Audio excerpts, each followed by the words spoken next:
नमस्कार, मी किरण ताजने. पुढारी न्यूजच्या विशेष मुलाखतीमध्ये तुमचं सगळ्यांचं खूप खूप स्वागत.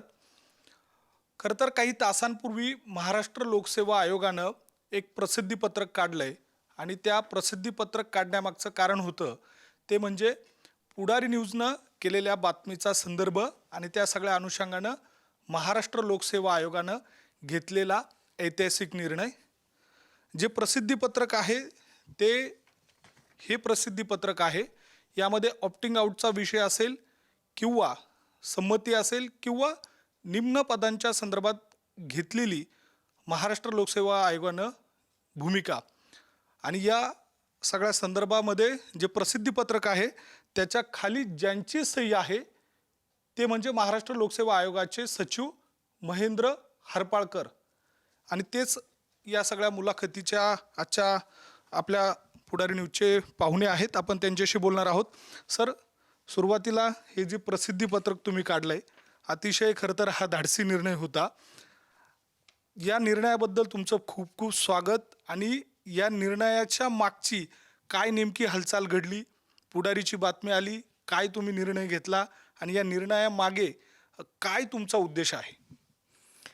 धन्यवाद. 13 मे 2026 रोजी महाराष्ट्र लोकसेवा आयोगाने सर्व भरती प्रक्रियेमध्ये यापूर्वी जो ऑप्टिंग आउटचा पर्याय होता तो रद्द करण्याचा निर्णय घेतलेला आहे.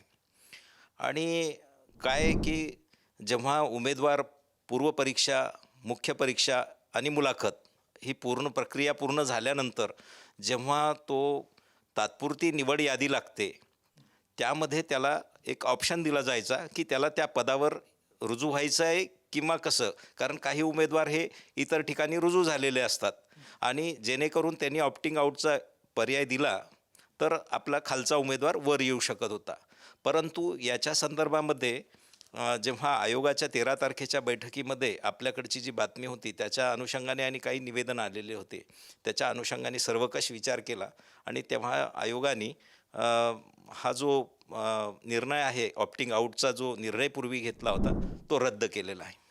त्याच्यासोबत काही बाबींचा आपण उल्लेख केलेला आहे. त्यामध्ये जर बघितलं तर ऑप्टिंग आउट ही प्रक्रिया खरं तर त्यावेळेला घेण्यामागचा काहीतरी उद्देश असणार आहे. मात्र हा ऑप्टिंग आउट रद्द करण्याचा निर्णय ज्या वेळेला तुम्ही घेत असाल त्यावेळेला काही बेसिक गोष्टी सुद्धा तुमच्या लक्षात आलेल्या असणार. त्या नेमक्या काय होत्या आणि त्याशिवाय आणखी काही उल्लेख तुम्ही केलेला आहेत ज्यामध्ये पसंतीचा आहे, त्याशिवाय निम्न पदांच्या संदर्भात देखील आहे? हां. तर याच्यामध्ये हे काही उमेदवार ऑप्टिंग आउटचा आपण पर्याय दिल्यानंतरही त्याचा ऑप्टिंग आउटचा ऑप्शनचा उपयोग करत नव्हते. त्याच्यासाठी त्यांना परत मुदतवाढ दिली जात होती. पण तरीसुद्धा सर्व उमेदवार हे ऑप्टिंग आउटचा ज्याला गरज नाही, जर ॲक्च्युली एखाद्या पदावर एखादा जर कार्यरत असेल तर त्यांनी तो ऑप्टिंग आउटचा पर्याय दिला पाहिजे. पण तो देत नसायचा आणि त्याच्यामुळे काय झालं की तो देत नव्हता म्हणून खालचा जो प्रतीक्षा यादीमधला उमेदवार आहे तो वर येऊ शकत नव्हता किंवा पद मिळू शकत नव्हतं. आता हा पर्याय रद्द केल्यामुळे आपल्याला काय होईल की उमेदवाराला तिथे यायचं का नाही हा त्याला निर्णय घ्यावा लागणार आहे. आणि जर तो आला नाही तर रुजू होणार असेल, त्यांनी परीक्षा दिलेली आहे, त्याचा अधिकार आहे, त्याला रुजू व्हायचं तर रुजू होईलच तो. आणि जर नसेल होणार तर ते पद आपल्याकडे जी प्रतीक्षा यादी ठेवणार आहे आपण त्या प्रतीक्षा यादीमधून आपण ते पद भरणार आहे. म्हणजे ते पद रिक्त राहणार नाही आणि प्रतीक्षा यादीमधल्या उमेदवाराला त्याचा न्याय मिळणार आहे. म्हणजे जी प्रतीक्षा यादीच्या संदर्भामध्ये जे उमेदवार आहे त्यांच्यामध्ये जो संभ्रम होता की प्रतीक्षा यादी लागणार आहेत की नाही त्याबाबतचा त्याच्यात स्पष्टता येत नव्हती. त्याबद्दलचा आता हा तुम्ही ज्यावेळेस स्पष्टीकरण देताय, आता पसंती क्रमाचा मुद्दा उपस्थित होतोय, त्याबाबतचं नेमकं काय या प्रसिद्धीपत्रकाच्या माध्यमातून आपला निर्णय? या परिपत्रकामध्ये 3 वेगवेगळ्या गोष्टी आहेत. एक म्हणजे ऑप्टिंग आउट बंद करणे, दुसरा म्हणजे एकलवर्गीय संवर्ग आहेत म्हणजे सिंगल केडर आहेत त्याला प्रतीक्षा यादी असणार आहे. म्हणजे जर आयोगाने शिफारस केलेला उमेदवार जर रुजू होत नसेल असं शासनाकडे जर लक्षात आलं तर शासन आयोगाला प्रतीक्षा यादीमधून उमेदवार देण्याबाबत विनंती करत असतं आणि त्याच्यानुसार आपण आयोग प्रतीक्षा यादीवरचे उमेदवार पाठवत असतो. पण जे बहुसंवर्गीय आहे म्हणजे मल्टीकेडर आहे, जसं मल्टीकेडर हे राज्यसेवा परीक्षेमध्येच आहे आयोगामधल्या परीक्षांमध्ये. तर त्याच्याकरता मल्टीकेडरकरता प्रतीक्षा यादी ही यापूर्वीही नव्हती. हा फक्त उमेदवारामध्ये संभ्रम असू नये म्हणून आम्ही त्याच्यामध्ये ते आयोगाच्या परिपत्रकात नमूद केलेलं आहे. मल्टीकेडरला यापूर्वी सुद्धा प्रतीक्षा यादी नव्हतं, कारण ते व्यवहार्य नाही. त्याच्या संदर्भात अनेक न्यायालयीन प्रकरणं यापूर्वी झालेले आहेत. पण जे सिंगल कॅडर आहे त्यांच्यामध्ये प्रतीक्षा यादी आहे आणि ते प्रतीक्षा यादीमधून उमेदवारांना अधिक संधी उपलब्ध होऊ शकतात. आता याच्यामध्ये जे चॉईसचा एक हे आहे की संमती विकल्प देणे. तर संमती विकल्प म्हणजे एखाद्या पदावर एखादा उमेदवार, जर सपोज 3 आहेत, अ, एक पोलीस उपनिरीक्षक आहे किंवा राज्यकर राज्यकर निरीक्षक आहे किंवा सहाय्यक कक्ष अधिकारी आहे. हे तिन्ही पदासाठी एकच परीक्षा होती. पण एक उमेदवार जर एकाच पदावर नियुक्त होऊ शकतो. जर त्याची तिन्ही पदासाठी निवड झाली तर त्यांनी उरलेल्या 2 पदाचा चॉईस द्यायला पाहिजे. त्याला 3 पैकी कोणत्या पदावर जायला पाहिजे ही त्याने चॉईस द्यायला पाहिजे होती. पण तसं करताना उमेदवार दिसत नाही, की ते तिन्हीसाठी तिन्ही याच्यावर राहतो आणि मग काय होतं की तो कुठेतरी एका ठिकाणी जॉईन होतो आणि 2 तशा राहतात. आता प्रतीक्षा यादी असल्यामुळे तो ज्या एका ठिकाणी जॉईन होणार आहे त्याच्याऐवजी जे उरलेले 2 पदं आहेत त्याच्यामधल्या ज्या प्रतीक्षा यादीमध्ये उमेदवार आहेत त्यांना त्या पदावर जाता येण्याची संधी मिळेल आता. सर, तुम्ही PSIचा मुद्दा उपस्थित केला म्हणून काय त्या कंबाईन परीक्षेमधला एक मुद्दा आहेत की ASI आणि STI या 2 पदांसाठीच्या ज्या प्रक्रिया आहे त्या प्री आणि मेन्स आणि नंतर सिलेक्शन. PSI मात्रसाठी 4 स्टेज पार करावे लागतात. त्यासाठीचा एक मुद्दा असा उपस्थित होतो की काही स्वतंत्र परीक्षा घेतली जाणार का? भरती प्रक्रिया काही स्वतंत्र राबवली जाणार का? आयोगाच्या काही असं विचाराधीन आहेत का? किंवा त्याबाबतचा आपण काही विचार करणार आहात का? नाही, आता नुकतंच शासनाने एक भरती प्रक्रियेमध्ये सुधारणा करण्याबाबतचा निर्णय घेतलेला आहे. त्यातील काही बाबी ज्या आहेत त्या आयोगाच्या विचारार्थ आहेत. त्याच्यावर यथावकाश आयोगाकडून निर्णय होणार आहे. भरती प्रक्रिया कशी असावी, कशा प्रकारे करता येईल याच्यावर आता आयोगाच्या स्तरावर निर्णय घेणं चालू आहे. अ, प्रत्यक्षात आता जरी पोलीस उपनिरीक्षकमध्ये अ, ह्या तिन्ही म्हणजे PSI, STI, पूर्वीचा STI आणि असिस्टंट जो आहे या तिन्ही संवर्गाकरता पूर्व परीक्षा, मुख्य परीक्षा बरोबरच होत होती. फक्त पोलीस उपनिरीक्षकसाठी शारीरिक चाचणी आहे आणि त्याच्यानंतर मुलाखत आहे. पण ह्याच्या बाबतीत आता आयोग स्तरावर निर्णय होईल. सर, आयोगाच्या संदर्भामध्ये एक नेहमीच सुरुवातीपासून ओरड राहिलेली आहेत. अनेक विद्यार्थी म्हणतात की आयोगाचा ज्या पद्धतीनं कारभार सुरू आहे ते पाहता विलंब मोठ्या प्रमाणात होतो, कालमर्यादा निश्चित नसते, निकाल लावण्यासाठी 100 दिवस वाट बघावी लागते आणि अशा सगळ्या परिस्थितीमध्ये तुम्ही ऑप्टिंग आउटचा जो निर्णय घेतला त्यानंतर अशा सगळ्या निर्णयांची अपेक्षा आपल्याकडनं व्यक्त केली जाते. त्याबाबतचं आपलं काय नेमकं धोरण आहे? काय आपण रोडमॅप या सगळ्या संदर्भामध्ये तयार करताय? काय या सगळ्या विद्यार्थ्यांना तुमचं या सगळ्या निमित्तानं स्पष्टीकरण असेल? सर्वप्रथम माझं म्हणजे जेव्हा आयोगामध्ये आम्ही कामकाज करतो त्यामध्ये पहिल्यांदा एक आयोगाच्या सर्व परीक्षेचा टाईमटेबल निश्चित करणे ही पहिली प्रायोरिटी आहे आणि तो नुसता निश्चित करणेच ही नाही, तर तो निश्चित केलेला टाईमटेबल कुठल्याही परिस्थितीत आपल्याला पूर्णतः पाळता आला पाहिजे, असं करावं लागतं. फक्त काय होतं आहे की आता मागच्या ज्या परीक्षा आहेत, ज्या आजपर्यंत आयोगामध्ये मागणीपत्र प्राप्त झालेलं आहे किंवा वेगवेगळ्या कारणास्तव त्या वेगवेगळ्या टप्प्यावर आहे. अशा प्रकारच्या जवळपास 7,000 पदांसाठीच्या ज्या विविध परीक्षा आहेत तशा त्या आयोगाच्या स्तरावर आता सध्या आहेत आणि ह्या सगळ्या पुढच्या येत्या 6 महिन्याच्या कालावधीमध्ये याच्यामध्ये काही प्रशासकीय किंवा जे काही आदेशामध्ये आपल्याला कशाप्रकारे बदल करून त्या किती लवकर करता येईल याची कार्यवाही आयोगाच्या स्तरावर चालू आहे. पुढच्या 6 महिन्यामध्ये आम्ही हा बॅकलॉग पूर्ण करण्याच्या स्थितीमध्ये असू अशी मला खात्री आहे. सर, प्रशासकीय आणि तांत्रिक मुद्दा या मेगा भरतीच्या निमित्तानं आहे. प्रामुख्यानं तुम्ही जी मेगा भरती करताय ते खरं तर अनेक बेरोजगार तरुणांसाठी खूप आशादायी असणार आहे आणि अशा सगळ्या काळामध्ये मागील इतिहास पाहता ही भरती प्रक्रिया कशा पद्धतीनं सुरळीत, पारदर्शक आणि विशेषतः कुठल्याही पद्धतीची अडचण निर्माण होणार नाही या दृष्टीनं कशी होईल यासाठीच्या आपल्या मनामध्ये नेमक्या काय संकल्पना आहे, या सगळ्या निमित्तानं विद्यार्थ्यांना आपण काय दिलासा द्याल? माझं आपल्या माध्यमातून सगळ्या विद्यार्थ्यांना आव्हान आहे की तुम्ही आयोगाच्या सगळ्या परीक्षा ह्या पारदर्शक, फ्री आणि फेअर वातावरणामध्ये होतात. कुठल्याही बाबतीत आपल्या मनामध्ये परीक्षा देत असताना संभ्रम असू नये.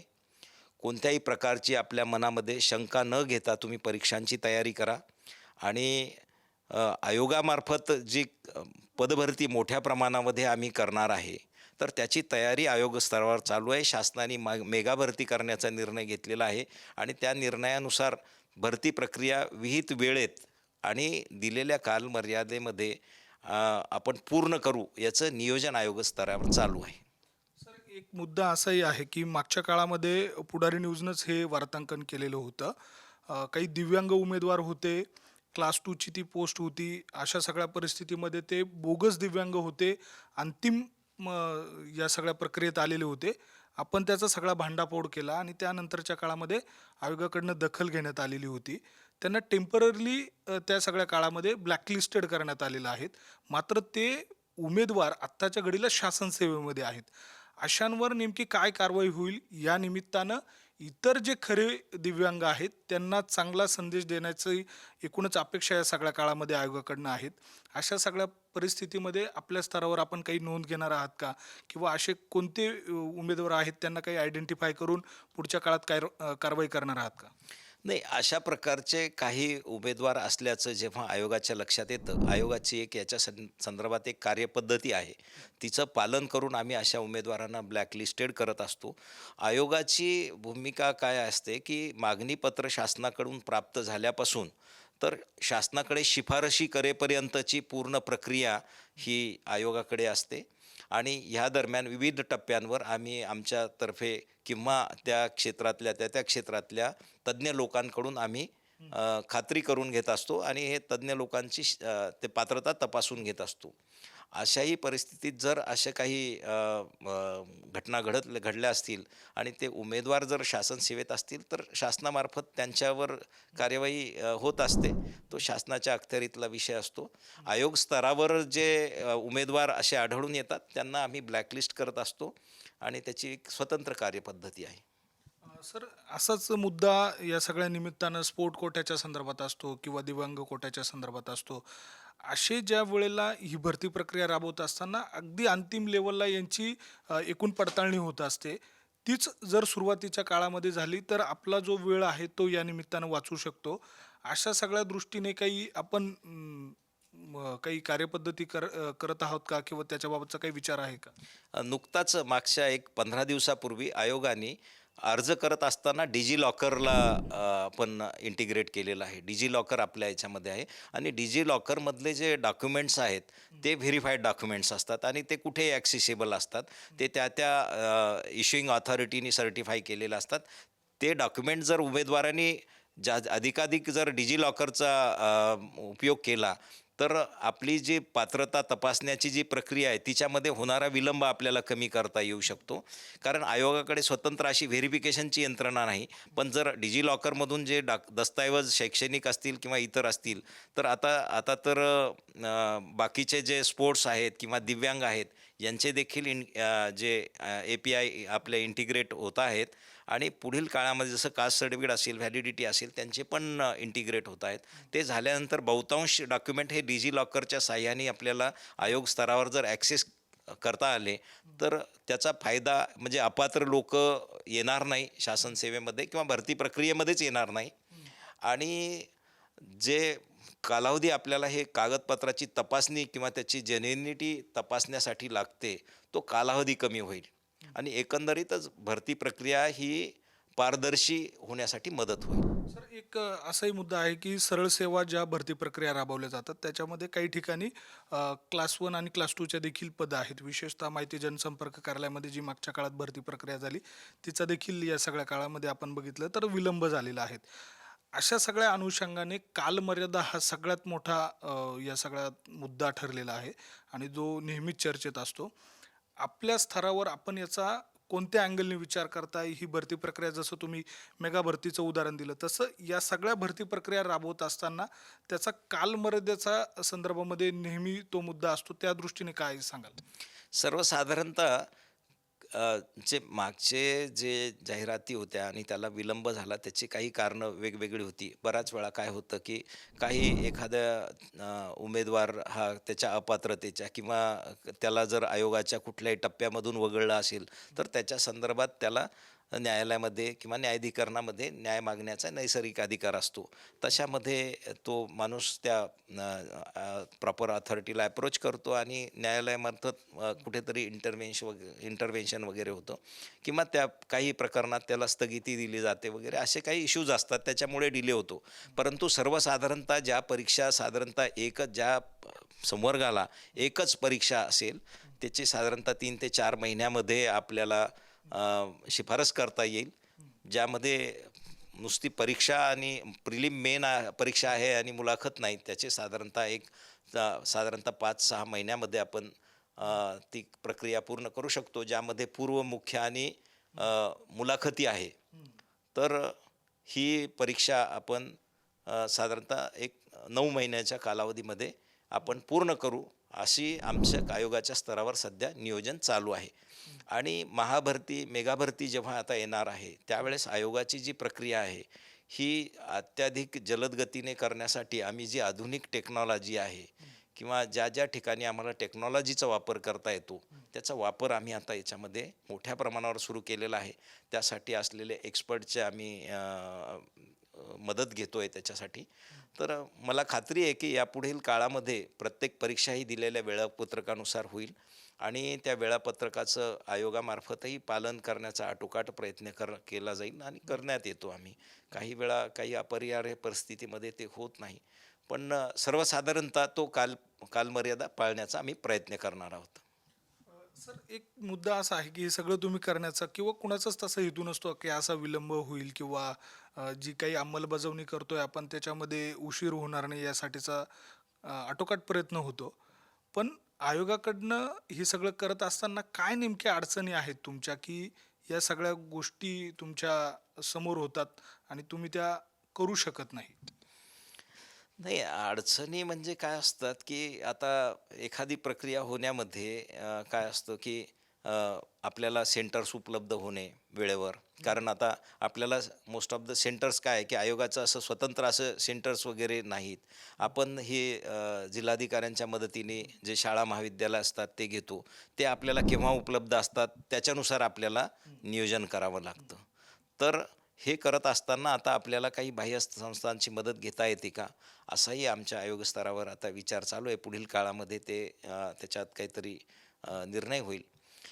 पण आपल्या ज्या परीक्षा असतात, ज्या आपल्याला जिल्हा स्तरावर किंवा विभागीय स्तरावर होतात, त्या सगळ्या परीक्षा घेत असताना आपल्याला त्या परीक्षा केंद्राची उपलब्धता पाहावी लागते. सर्वसाधारणतः राज्यसेवेसाठी जे उमेदवार असतात त्यांची संख्या खूप मोठी असते किंवा अराजपत्रित आणि गट क साठी जे उमेदवार असतात त्यांची संख्या खूप मोठ्या प्रमाणावर असते.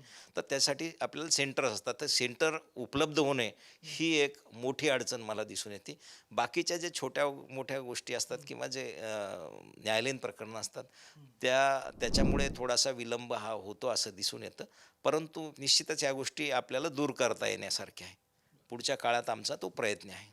एक असा मुद्दा आहे गिव्ह आणि ॲक्सेप्टेडच्या संदर्भातला.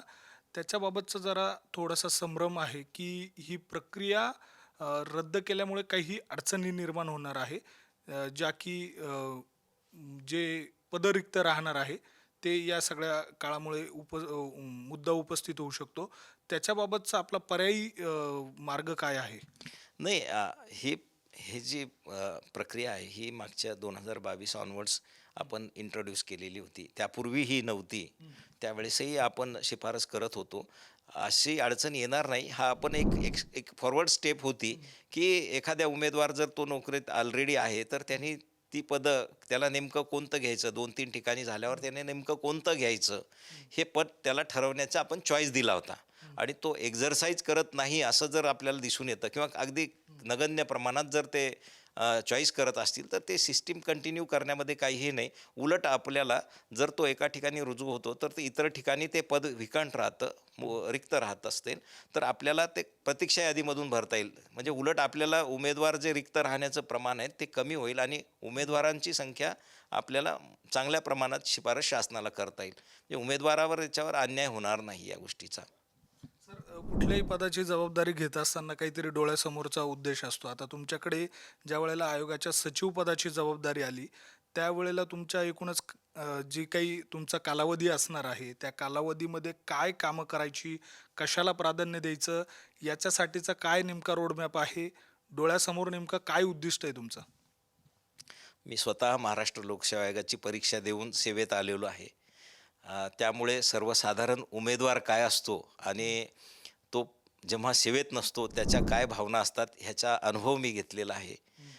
आणि किंबहुना जे शासन सेवेत आलेले आहेत ते सगळे महाराष्ट्र लोकसेवा आयोगाच्या माध्यमातूनच मोठ्या संख्येने आलेले असतात आणि ती जाणीव आपल्याला आहे. त्यामुळे ती जाणीव माझ्या मनात आजही आहे. मी आयोगाच्या कार्यालयात आल्यापासून आता पदभार घेईपर्यंत जेव्हा मला इकडे शासनाने मला ही जबाबदारी दिली त्यावेळेस माझ्या मनात जाणीव अजून आहे की उमेदवार असताना त्याला येणाऱ्या अडचणी कोणत्या आहेत आणि त्याच्या मनात अपेक्षा काय असतात तर त्या सगळ्या पूर्ण केल्या पाहिजे. आणि पहिल्यांदा पारदर्शकता आणणे, याच्यामध्ये कुठल्याही प्रकारचं कन्फ्युजन कोणाच्या मनामध्ये राहणार नाही, कोणताही संभ्रम कोणाच्या मनामध्ये राहणार नाही. परीक्षा पद्धती स्ट्रीमलाईन कशी करता येईल, वेळेचं पालन कसं करता येईल. कारण कसं असतं की काही उमेदवार पुढच्या परीक्षेत काय होईल हे माहीत नसतो म्हणून तो परत परीक्षा देत असतो. पण जर वेळेत परीक्षा घेतल्या गेल्या आणि निकाल जर लागले तर ही परिस्थिती येणार नाही. त्यामुळे एकंदरीतच माझ्या पूर्ण काळामध्ये माझा भर राहील की मेगा भरती अत्यंत पारदर्शीपणे आणि मोठ्या प्रमाणावर कशी करता येईल आणि उमेदवारांच्या मनामध्ये आयोगाबद्दल एक जी आताची प्रतिमा आहे आणि जो विश्वास आहे तो कायम आणि कसा वाढत राहील यासाठी प्रयत्न करण्याची माझी भूमिका आहे. ऑप्टिंग आउटचा आणि एकूणच हे जे निर्णय घेतले 13 तारखेला, ते निर्णय घेत असताना कदाचित तुम्ही या कार्यालयात ज्या वेळेला पहिल्यांदा येत असाल त्यावेळेला मनात काहीतरी भावना वेगळी असतील. 13 तारखेला हा ऐतिहासिक निर्णय तुम्ही घेत होता. निर्णय घेऊन ज्या वेळेला या कार्यालयाच्या बाहेर पडत असाल त्यावेळेला एक वेगळ्या पद्धतीची भावना असणार, वेगळ्या पद्धतीचा दबाव असणार. कदाचित घेत असलेला निर्णय भविष्यात अडचणीचा ठरू शकतो असाही मनात विचार आलेला असणार. हे सगळं गोंधळाची स्थिती तुमच्या डोळ्यासमोरून जात असेल. काय होती ती? नाही, काय आहे की जेव्हा आयोगाच्या कार्यालयामध्ये आपण दैनंदिन काम करतो तर त्यावेळेस बऱ्याचशा गोष्टी आपल्या समोर येत असतात. त्याच्यामुळे आपलं जे ज्ञानात भर पडत असते आणि माहिती पण होत असते. तर त्या सगळ्या माहितीचा उपयोग हा आपण वेगवेगळे निर्णय घेत असताना त्याचा उपयोग होतो. आयोगामध्ये सन्माननीय अध्यक्ष महोदय आहेत, सन्माननीय सदस्य आहेत आमचे. ते सगळे आम्ही एकत्र बसून चर्चा करून आणि सगळ्या साधक-बाधक गोष्टींचा आम्ही त्याच्यामध्ये बारकाईने विचार करत असतो. सन्माननीय सदस्यसुद्धा वेगवेगळ्या शाखांमधून आलेले असतात. अनुभवसुद्धा प्रचंड दांडगा असतो. असं माननीय अध्यक्ष महोदयांच्या मार्गदर्शनाखाली आम्ही हे काम करत असतो. खूप आनंद वाटला आणि चांगलं वाटलं आणि माझं सगळ्यात मोठा भर आहे की परीक्षा पद्धती ही सरळीत, सोपी, सुटसुटीत आणि उमेदवार फ्रेंडली झाली पाहिजे. आणि ती उमेदवार फ्रेंडली करण्यासाठी जे जे करणं आवश्यक आहे ना ते आयोगामार्फत करण्यात येईल, असं आमची भूमिका आहे आयोगाची. तुमची भूमिका अत्यंत स्वच्छ आणि सुस्थितीत जरी असली तरी काही काळाबाजार करणारी मंडळी असते. जसे की या प्रकरणाचा ऑप्टिंग आउटचा निर्णय घेत असताना पुढारी न्यूजनं ती दाखवली आणि ते असे काही महारथी असतात की त्याच्यामुळे ही संपूर्ण प्रक्रियाच कशा पद्धतीनं खराब आहे असं समाजात वातावरण निर्माण होतं किंवा त्याच्यावर टीका होत असते. अशांना काय तुमचा संदेश आहे? काय तुम्ही कारवाई करू इच्छिता त्यांच्यावर? नाही, आयोगामार्फत तर आता काय आहे की आयोगाच्या कार्यपद्धतीचा जर कुठे कोणी गैरवापर करत असेल तर ते निश्चितच चुकीचं आहे आणि ते गुन्हेगारी स्वरूपाचं कृत्य आहे. बद्दल आयोगाच्या वेगवेगळ्या आदेश आहेत, त्याच्यानुसार आम्ही नियमितपणे कारवाई करत असतो आणि याच्या पुढेही आम्ही करत राहणार आहे. फक्त उमेदवारांनी कोणत्याही भूलथापांना बळी पडू नये आयोगाच्या परीक्षा पद्धतीवर आणि कार्यपद्धतीवर विश्वास ठेवावा. त्याच्यानंतर जर काही शंका असेल तर आमचं हेल्पलाईन आहे किंवा आयोगाचे आम्ही आहेत, मी असेल तर आम्ही सगळ्या अभ्यागतांना भेटतो, त्यांच्या शंका ऐकतो. आमच्या ज्या अखत्यारीत असतात त्या शंका जर योग्य असतील तर त्याचा आम्ही सुधारणा पण करत असतो, ऐकूनही घेत असतो आणि त्याची मदतही करत असतो. त्यामुळे आयोगामध्ये आयोगाच्या कार्यपद्धतीबद्दल आपल्याला काही वाटत असेल तर आयोगाच्या हेल्पलाईनला आपण संपर्क केला पाहिजे किंवा कोणी काय म्हणत असेल तर त्याच्याबद्दल आपण आयोगाशी संपर्क करून खात्री करून घेतली पाहिजे. कारण आयोगाच्या कार्यालयाच्या व्यतिरिक्त दुसरीकडे कुठेही शाखा नसते आणि मध्ये आयोगाच्या बाबतीत जी कार्यपद्धती आहे किंवा ज्या परीक्षा आहे त्याच्या संदर्भात कोण काय करतं ह्याच्यावर नियंत्रण ठेवता येणं शक्य नसतं. म्हणून माझी आपल्या चॅनलमार्फत सर्व उमेदवारांना विनंती आहे की अगदी मनामध्ये कुठलीही शंका ठेवू नका. तुम्हाला जर काही शंका येत असेल किंवा काही असं वाटत असेल तुम्हाला काही याच्यामधलं काही कोणी काही गैरसमज पसरवत असेल तर थेट आपण आयोगाच्या कार्यालयाची हेल्पलाईनशी आपण संपर्क साधा. आपल्याला योग्य ते मार्गदर्शन दिले जाईल. कोणतीही परीक्षा पद्धती ही अत्यंत पारदर्शीपणे पार पाडली जाते. कोणत्याही प्रकारचा कोणाचाही या परीक्षा पद्धतीमध्ये इंटरफिरन्स नसतो.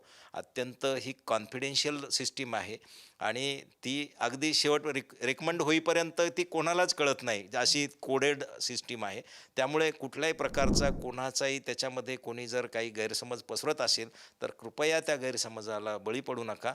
तुमच्या सगळ्यांचं भविष्य उज्ज्वल असतं, आपल्याला ते घडवायचं असतं आणि त्याच्यानुसार आपण आयोगावर विश्वास ठेवून आपल्या पूर्ण परीक्षेची तयारी करावी. सर, खूप खूप धन्यवाद. तुम्ही सविस्तर मुलाखत पुढारी न्यूजला दिली, आपला बहुमूल्य वेळ काढला त्याबद्दल खूप खूप धन्यवाद. आणि आपल्याला देखील या सगळ्या काळामध्ये मेगा भरती असेल किंवा एकूणच आयोगाचा जो कारभार आहे तो कशा पद्धतीनं विश्वास कायम टिकून राहील अशा दृष्टीने आपण कराल. आणि विशेषतः या सगळ्या काळामध्ये जो तुम्ही धाडसी निर्णय घेतला, विशेषतः आयोगाचा कारभार बघता अनेकदा टीका होत असते, संथगतीनं कारभार होत असता, त्याला तुम्ही छेद दिला आणि हा सगळा धडाडीचा निर्णय घेतला, त्यासाठी तुमचं देखील खूप खूप स्वागत आणि अभिनंदन. एकूणच जर बघितलं तर या सगळ्या काळामध्ये महाराष्ट्र लोकसेवा आयोगाच्या माध्यमातून जो ऑप्टिंग आउटचा निर्णय घेतला गेला त्यासह मेगा भरती असेल किंवा आयोगाचा कारभार असेल, येत्या काळामध्ये विद्यार्थ्यांना उमेदवारांना द्यायचा असलेला विश्वास असेल, या संपूर्ण बाबींवर महाराष्ट्र लोकसेवा आयोगाचे सचिव यांनी स्वतः या सगळ्या संदर्भात खुलासा केलेला आहे. त्यामुळे येत्या काळामध्ये होणाऱ्या ज्या स्पर्धा परीक्षा आहेत किंवा आयोगाचा एकूणच जी प्रक्रिया आहे त्या प्रक्रियामध्ये कुठल्याही पद्धतीचा जो कारभार आहे तो चुकीच्या पद्धतीनं होणार नाही. कोणी जर त्याला बळी पडत असेल तर ते बळी पडू नका अशा स्वरूपाचं आवाहन देखील या निमित्तानं आयोगाच्या माध्यमातून करण्यात आलेलं आहे. व्हिडिओ जर्नलिस्ट मयूर बारगजेसह मी किरण ताजने, पुढारी न्यूज, मुंबई.